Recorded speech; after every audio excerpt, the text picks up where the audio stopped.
Imaginemos un país donde su ejército se dedica a la construcción en lugar de la destrucción.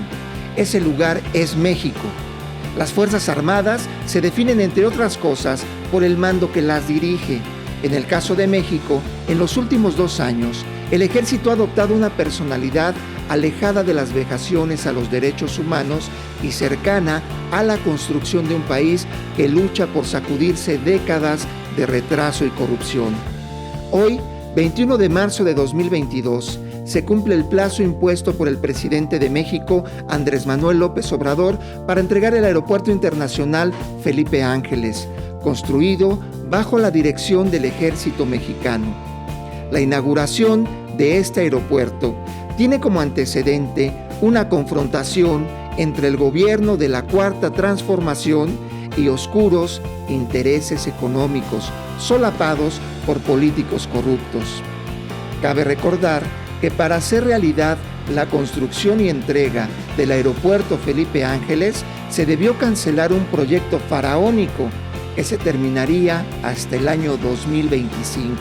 y que costaría más de 300,000 millones de pesos. Proyecto inviable que provocaría una alteración permanente al ecosistema y la destrucción del lago Nabor Carrillo, recinto natural de aves migratorias. Desde el 2017, Andrés Manuel López Obrador, siendo candidato a la presidencia, propuso como alternativa la construcción del nuevo aeropuerto en Santa Lucía, lugar de tierra firme ubicado a 53 kilómetros del centro de la Ciudad de México. Ya en funciones, el gobierno de la Cuarta Transformación liquidó los compromisos contractuales con las empresas constructoras del aeropuerto de Texcoco, lo cual significó el pago de más de 100,000 millones de pesos, que sumados a los cerca de 100,000 millones que costó la construcción del nuevo aeropuerto de Santa Lucía, aún así se logró un ahorro de más de 100,000 millones de pesos, los cuales servirán para la construcción del 70% del proyecto del Tren Maya, otra propuesta de infraestructura del actual gobierno mexicano. La construcción del Aeropuerto Internacional Felipe Ángeles inició en octubre de 2019 bajo el mando del Cuerpo de Ingenieros del Ejército, herederos de los primeros militares mexicanos profesionales en la ingeniería que surgieron desde 1827. La misión que les asignó el Comandante Supremo de las Fuerzas Armadas fue transformar la decisión de la construcción del Aeropuerto Internacional Felipe Ángeles en un proyecto social, ambiental y rentable, construido bajo un marco de seguridad operacional conforme al presupuesto asignado y en el tiempo indicado. Más de 140,000 trabajadores fueron los responsables de cumplir con la misión. El general de brigada, ingeniero constructor Gustavo Ricardo Vallejo Suárez, fue el responsable de la obra, la cual fue concluida conforme a las órdenes dadas por el presidente de México. El general Vallejo, en la glorieta de acceso principal a la terminal aérea en Santa Lucía, frente a la obra escultórica original de Edisa Ponzanelli, hecha de bronce fundido de 10 metros de altura y 20 toneladas de peso, dio la bienvenida simbólica al general revolucionario Felipe Ángeles, considerado como uno de los mejores estrategas militares de la historia de nuestro país. Felipe Ángeles Ramírez nació el 13 de junio de 1869 en Zacualtipán, Hidalgo. Fue militar, académico, intelectual y humanista, egresado como teniente de ingenieros en 1892 del heroico Colegio Militar de Chapultepec.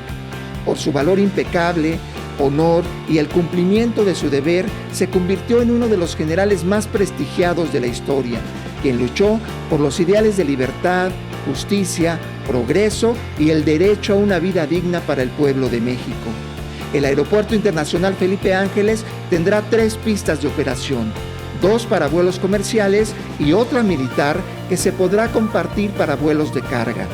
Las pistas de aterrizaje y despegue del aeropuerto tienen una separación de 1,600 metros, por lo que se podrán tener plena seguridad en operaciones simultáneas. La torre de control es la más segura y más grande del país, con una altura de 88 metros. La pista central de este complejo aéreo tiene unas dimensiones de 45 metros de ancho y 4.5 kilómetros de longitud, con lo cual ya es la más larga del país y por las que se podría recibir aviones tan grandes como el A380.